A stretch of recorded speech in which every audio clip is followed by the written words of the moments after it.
In today's video, I'm going to teach you how to create a Trello board. Trello is a versatile project management tool that can help you organize tasks, collaborate with others, and streamline your workflow. Whether you're planning a personal project or managing a team, creating a Trello board is a great way to visualize and track your work. Let's get started. First, open your preferred web browser and head over to Trello.com.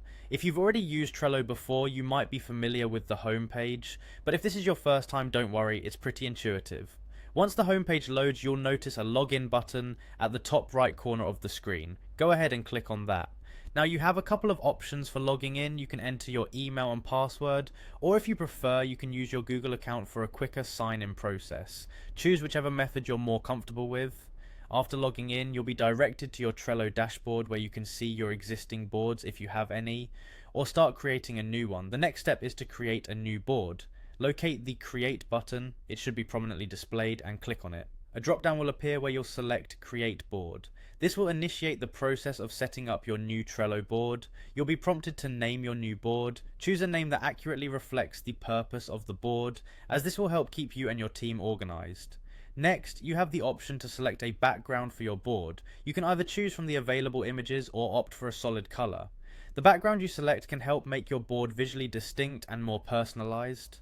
Once you've decided on a name and background, it's time to decide where to place your board within Trello. You'll be asked to choose which workspace you want to put the board in. A workspace is like a folder where you can group related boards together. Choose the one that best fits this new board's function. Next, we'll set the board's visibility. Click on Visibility and you'll see options for making your board private, accessible to your workspace, or public. A private board is only visible to you and those you invite, while a workspace board can be seen by members of your workspace.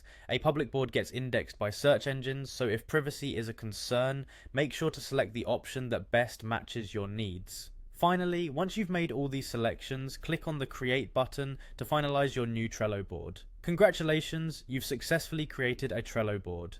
You can now start adding tasks, assigning cards, setting due dates, and collaborating with team members. With Trello, managing your projects has never been easier. Thanks for watching and happy organizing.